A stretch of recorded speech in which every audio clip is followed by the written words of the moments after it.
Warriors, இது நம்ம family.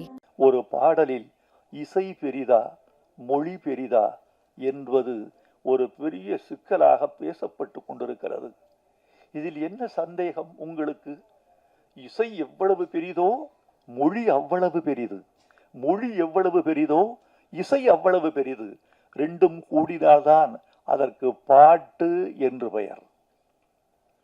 இரண்டும் கூடினால் அதற்கு பாட்டு.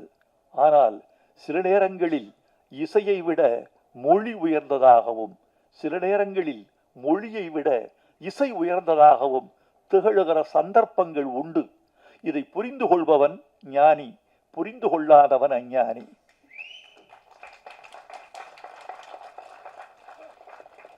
பாட்டுக்கு பெயர் வைப்பது யார்? ஒரு குழந்தை பிறந்துருது, இவங்க பிறந்து ஒரு 20 நாட்கள்ல பெயர் வைத்தார்கள். ஆணுக்கு பெயர், பெண்ணுக்கு பெயர். ஏன் பெயர் வைக்கவில்லை என்றால் என்ன? பெயர் வைத்தவுடன் தான் அவர்கள் வாழ்வு அவர்களை சார்கிறது, அவர்களின் உரிமை அவர்களை சார்கிறது, சம்பவங்கள் அவர்களை சார்கின்றன, அவர்கள் உணவு அவர்களை சார்கிறது. 4 பேர் இருக்கிறார்கள். மணி இவனுக்கு கொடு இந்த இட்லிய, அந்த இட்லி அவனை சேர வேண்டும் என்றால் பெயர். இந்த பழத்தை பிரேமாவுக்கு கொடு, பழம் ஒருத்திக்கு சேர வேண்டும் என்றால் அவள் பெயர். சுகுணாவுக்கு இந்த ஐஸ்கிரீம் கொடு, அந்த பெயர் ஐஸ்கிரீம். இதோ லட்டு இந்த மோகனுக்கு கொடு என்று பெயர் சொன்னவுடனேதான் பொருள் உரிமையாகிறது. பெயர்தான் பட்டா, பெயர்தான் பத்திரம், பெயர்தான் சொத்து, பெயர்தான் நீ, பெயர்தான் ஆதார். அது இருந்தால்தான் நீ இந்தியாவில் நீ. பாட்டுக்கு பெயர் வைப்பது இசையா மொழியா? மலர்ந்தும் மலராத பாதி மலர் போல என்று பாட்டுக்கு பெயர் வைத்தது மொழி. சிட்டுக்குருவி முத்தம் கொடுத்து என்று பாட்டுக்கு பெயர் வைத்தது மொழி. மன்மத லீலையை வென்றார் உண்டோ என்று பல்லவியின் பெயரை சொன்னது மொழி.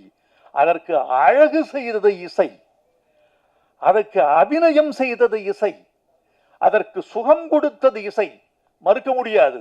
ஆனால் அந்த பாட்டுக்கு பெயர் சூட்டியது மொழி, அந்த பாட்டை அழைக்க வைத்தது மொழி. ஒரு பாடலை ஹம் பண்ணி யாராவது இந்த பாட்டை பாடுங்கன்னு சொல்லுவாங்களா? இந்த பாடலை இதை பாடுங்க சொல்லுவாங்களா யாராவது? சின்ன சின்ன ஆசை என்று பாடுகள் என்றுதானே சொல்லுவார்கள். எனவே பாட்டுக்கு பெயர் வைத்தது மொழி. அந்த மொழிக்குரிய மரியாதையை இசையும், இசைக்குரிய மரியாதையை மொழியும் பரஸ்பரம் வழங்குகிற போதுதான் கலை வெற்றி பெறும் என்று நான் உறுதியாக நம்புகிறேன்.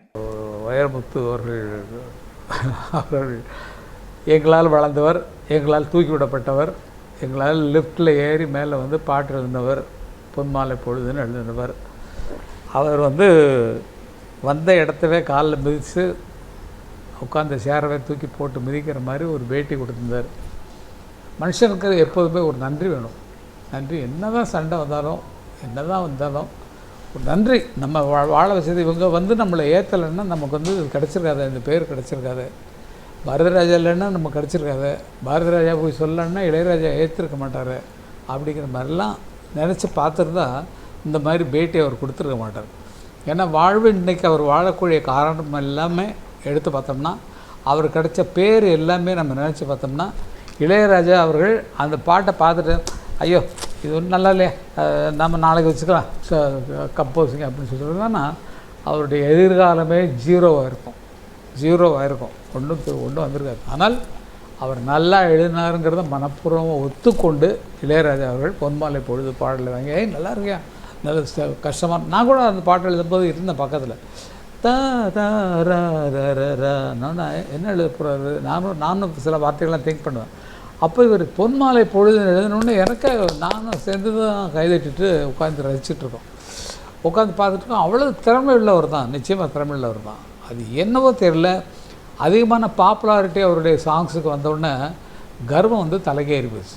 இதே கர்வம் இளையராஜா கண்டினியூவாக எழுதிட்டு இருந்தாருன்னா வந்திருக்காது.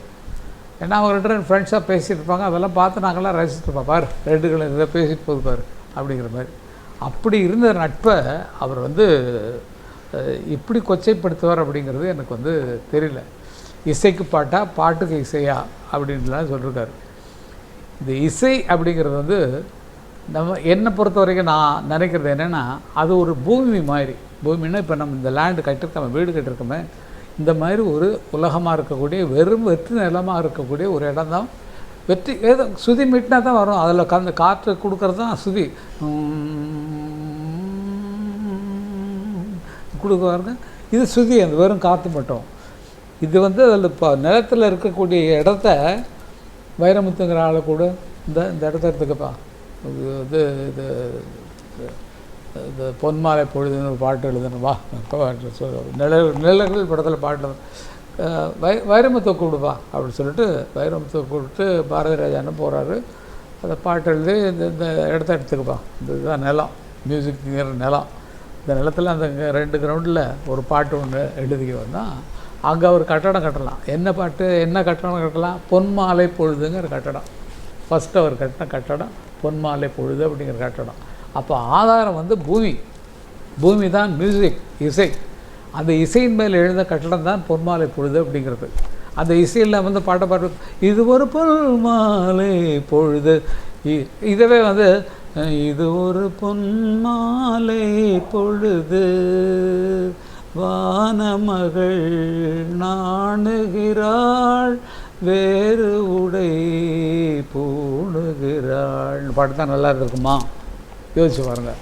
அப்போ அந்த பாட்டுக்கு எப்படி ருசி கொடுக்கணும், அதில் என்ன எழுதியிருக்காங்க, அதுக்கு வந்து எப்படி அர்த்தத்தில் இசையமைக்கணும் அப்படிங்கிறத பண்ணது வந்து இந்த பூமியாக இருக்கக்கூடிய அந்த இசை, அந்த இசையமைப்பாளர் யார் அதுக்கு சொந்தக்காரர்களாக இருக்காங்களோ அவங்க உருவாக்கி.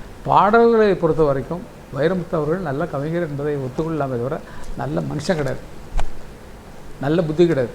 நல்ல புத்தி கிடையாதுன்னா குடும்பத்திலேருந்து எனக்கு குடும்பமெல்லாம் பழக்கம் இல்லை, எனக்கு பிள்ளைங்கள்லாம் நல்ல பிள்ளைங்க.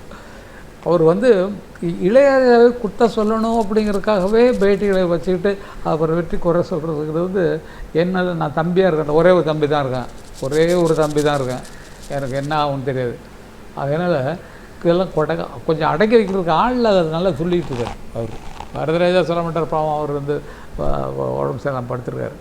ஆக ஒரு கவிஞரை வந்து நல்லா கொண்டு வரணும்னு சொன்னால் இந்த நிலமாகிய ராகம், அந்த ராகத்துக்குள்ளே நீங்கள் கட்டின நானூறு சிந்து பாட்டலாக இருக்கட்டும், அந்திமழை பொழிகிறதா இருக்கட்டும், இல்லை எந்த பாட்டு பூவே இளைய பூவேவாக இருக்கட்டும், வேறு எந்த பாடலாக இருக்கட்டும், அதெல்லாம் அவங்க தனித்தனி கட்டடங்கள். நானும் கட்டியிருக்கேன், ஒரு 200-2000 வீடு கட்டியிருப்பேன். என்னுடைய பாடல்களும் பாப்புலர் தான். நான் பெருமை அடித்துக்கொள்ள நான் வரல, அண்ணனை சொன்னதுனால அந்த குற்றத்துக்காகத்தான் தான் நான் இது வந்து கேட்க வந்தேன் தவிர அது மாதிரி பேசக்கூடாது. இனிமேல் இளையராஜாவை பற்றி அவர் பேசினார்னா நல்லா இருக்காது. இதுக்கு பதில் கூட அவர் சொல்ல வேண்டாம், சொல்ல தேவையில்லை. இன்னும் ஆக்கக்கூடிய சாகிற மாதிரி நமக்கு பேச வேண்டியிருக்கோம். ஆகையால் வைரமுத்து அவர்களை வாழ வைத்த இளையராஜாவை ஃபோட்டோ வச்சு தினானி கும்பிடணும். லண்டன் இன்றைக்கி வைரமுத்து பேரே இருந்திருக்காது, பேரே சுத்தமாக இருக்காது. அன்பு சகோதரர் வைரமுத்து அவர்களே, நினச்சி பாருங்கள். நீங்கள் கட்டிய கட்டடம் மற்ற மியூசிக் டைரக்டருக்கு கட்டடம் மியூசிக் நிலம் கட்டடத்தை பற்றி தான் பேசுகிறேன். ஒவ்வொரு கட்டடமும் ஒரு பாட்டாக நீங்கள் வச்சிங்கன்னா இந்த நிலம்ங்கிறது இசை, நிரந்தரமாக இருக்கக்கூடிய இசை. இதில் பல கட்டடம் நீங்கள் கட்டிட்டீங்க, பல கட்டடம் கட்டியிருக்கீங்கன்னா அந்த கட்டடங்கள்லாம் அப்படி இருக்குது. இப்போ இளையராஜா நமக்கு கட்டடம் தர்றதுக்கு இடம் தர மாட்டேங்கிறாரேங்கிற ஆதங்கம் உங்கள் இதில் தெரியுது. அது நடக்காது. அண்ணன் அவ்வளோ தூரம் இதில் இருக்கார், நாங்கள் கேட்க முடியாது. ஏன்னா கொடுத்தா என்னென்னா, நான் கூட நிஜமாகவே சில படங்களுக்கு நினச்சேன் அவர் இருக்கிற மூடில் போய் சொன்னோம்னா அப்போ போய் மரியாதை வெளியே போறியா அப்படின்னு சொல்கிற அளவுக்கு ஆயிடுமேன்னு சொல்லிட்டு தான் அவரை பற்றி பேசுவதே கிடையாது. இன்றைக்கி பார்த்திங்கன்னு சொன்னால் தன்னை தானே பொழுது கொண்டு பேசக்கூடிய கவிஞர்கள் இந்த திரைப்பட உலகில் யார் இருக்கிறார்? நல்லா யோசிச்சு பாருங்க. நான் அப்படி எழுதினேன், நான் இப்படி எழுதினேன், எவராது எழுதியிருக்கிறாரா? அவருக்கு பாருங்கள், இது பாருங்கள் சொல்கிறதுக்கு இப்போ ஆளே கிடையாது.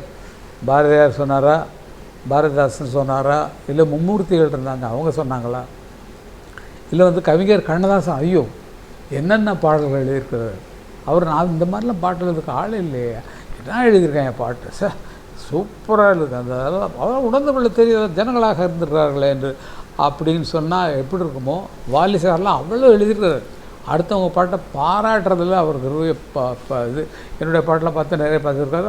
அவரால் எழுத முடியாத பாட்டுக்கு உடம்பு சரியில்லாமல் வந்தபோது அமர் சும்மா இருக்கான்ல, அவரை சரணத்தை எழுத சொல்லு அப்படின்றார். அந்த அளவுக்கு மனசு திறந்த மனசாக எல்லோரும் சேர்ந்து இருக்கணும் அப்படி சொல்லி நினைக்கக்கூடிய ஆட்கள் இருந்த இந்த சினிமா உலகத்தில் தான் தான் தான் தான் நான் தான் நான் ஒட்டம்தான் அப்படின்னு கவி பேரரசு என்று பட்டத்தை வாங்கி கொண்டு நல்ல எங்கெங்கே போய் எந்தெந்த நேரத்தில் ஜாலரா அடிக்கணுமோ அதெல்லாம் அடித்து நல்ல வசதியாக இருக்கிறீங்க. சந்தோஷம். குழந்தைகளும் புத்திசாலித்தனமாக இருக்குது. உங்களை விட புத்திசாலித்தனமாக இருக்குது. ரொம்ப ஈஸியாக இருக்குது. அவர்களுக்கு வாழ்த்துக்கள். எப்படி கெட்டது இருந்தாலும் நல்லவைகளையும் பாராட்டி ஆகணும். குழந்தைகளும் நல்லா வளர்ந்துட்டுருக்காங்க, அறிவுபூர்வமாக வளர்ந்துட்டுருக்காங்க. அதனால் அவர்களுக்கும் பாராட்டுகளை தெரிவித்து கொண்டு, இனிமேல் வைரமுத்து அவர்களே மரியாதை தான் பேசிகிட்டு இருக்கேன். இளையராஜா அவர்களை பற்றி ஒரு சின்ன குற்றமோ குறைகளோ நீங்கள் சொல்வதாக இருந்தால் அதற்குரிய விளைவுகளை நீங்கள் வேறு மாதிரி சந்திக்க வேண்டியிருக்கும். அது நான் என்னன்னு சொல்ல முடியாது. ஆகையால் உங்கள் பேச்சை இத்துடன் நிறுத்தி கொள்ளுங்கள். நன்றியெல்லாம் கிடையாது, நன்றியெல்லாம் சொல்கிறதெல்லாம் வழக்கம் கிடையாது. ஆகையால் வாயை பொத்திக்கிட்டு இளையராஜா பற்றி மட்டும் பேசாமல் உங்கள் வேலையை அவர் எப்படி தனியாக அவர் பார்த்துட்டு திடுறாரோ அது மாதிரி உங்கள் வேலைகளை பார்த்து கொண்டு புத்தகம் போட்டுக்கிட்டு அந்த புஸ்தகத்தை எனக்கு 200 புஸ்தகம் வாங்கினா தான் வருவேன், அது நான் 500 புஸ்தகம் வாங்கினா தான் நான் வருவேன்னு சொல்லிட்டு மீட்டிங்கில் புத்தகத்தை விட்டு சம்பாரித்து நல்லா இருக்கும். உங்களுக்கு என்ன குறைச்சல்? கலைஞர் கொடுத்த இடம் இருக்குது, அருமையான இடம், நல்லா வீடு கட்டிட்டு நல்லா ஜம்முன்னு இருக்குங்க, அரசியல் ஆதாயங்கள் உங்களுக்கு இருக்குது. ஆகவே நீங்கள் பிழைச்சிக்குவீங்க, உங்கள்ட்ட புத்திக்கு நீங்கள் பிழைச்சிக்குவீங்க. ஆக இனிமேல் திரைப்படங்களுக்கு இளையராஜாவிடம் எழுத முடியாது என்பதை இது ரெக்கார்ட் பண்ணிவிட்டு மற்றவர்களையும் என்ன செய்கிறார்கள் அவர் அவாய்ட் பண்ண சொல்லலை. நான் பிடித்தவர்களுக்கு எழுதட்டும். ஆனால் இளையராஜாவை பற்றி குற்றம் சொன்னால் அவருக்கு பின்னால் இருக்கக்கூடிய இன்றைக்கி எடுத்து பாருங்களேன், நைட்டு பாருங்களேன், எல்லாம் இளையராஜா பாட்டாக யூடியூப்பில் போயிட்டுருக்கும். ஒருத்தர் அதை கேட்டு தான் போவாங்க. காரில் போகிறவங்க இளையராஜா பாட்டாக தான் கேட்டிருப்பாங்க. அதில் உங்கள் பாட்டும் வருது, என் பாட்டும் வருது, எல்லார் பாட்டும் வருது. ஆகவே அவரால் தான் நாம் பிழைத்தோம், அவரால் தான் பெயர் வாங்கினோம், அவரால் தான் இவ்வளவு உயர்ந்திருக்கிறோம், இத்தனை கட்டடங்களை கட்டியிருக்கிறோம். ஆகவே அந்த மகானை ஒரு தவறான வார்த்தைகளை கூட சொல்லி நீங்கள் திட்டக்கூடாது என்பதை இதன் மூலமாக அறிவிக்கிறேன்.